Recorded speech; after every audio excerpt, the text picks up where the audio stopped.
द्वितीय अध्याय 16 श्लोक।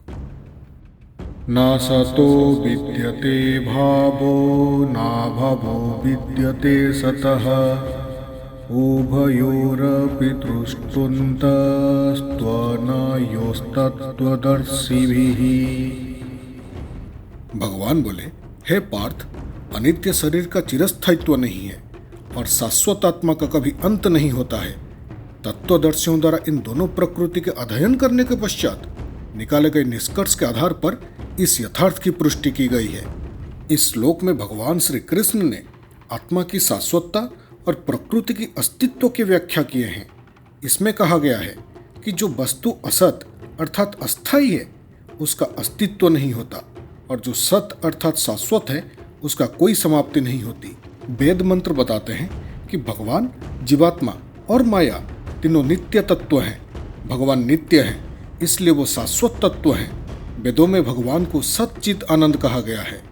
आत्मा अनश्वर है और इसीलिए सत्य है।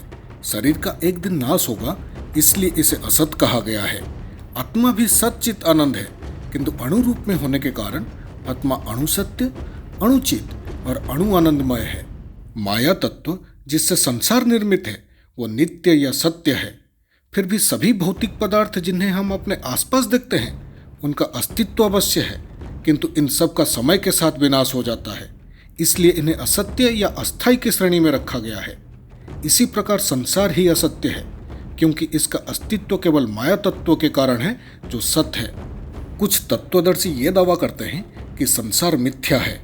वे दृढ़ता से कहते हैं कि ये केवल हमारी अज्ञानता है कि हम संसार का अनुभव करते हैं, और एक बार जब हम ब्रह्म ज्ञान में स्थित हो जाते हैं तब संसार के अस्तित्व का अनुभव समाप्त हो जाती है।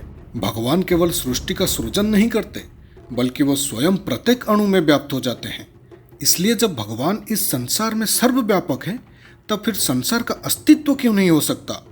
इस प्रकार संसार को मिथ्या कहना संसार में भगवान को सर्वव्यापक कहने के तथ्य का विरोधाभास है।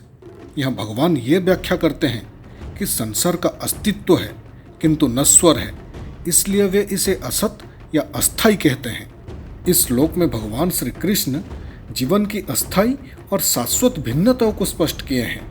उन्होंने बताया है कि भौतिक वस्तुएं और शरीर अस्थायी होते हैं और उनका अस्तित्व नष्ट हो जाता है, जबकि आत्मा शाश्वत और स्थायी होती है। इस प्रकार आत्मा की अस्तित्व को समझकर हम जीवन के सत्यों को सही ढंग से समझ सकते हैं और सही मार्ग पर चल सकते हैं।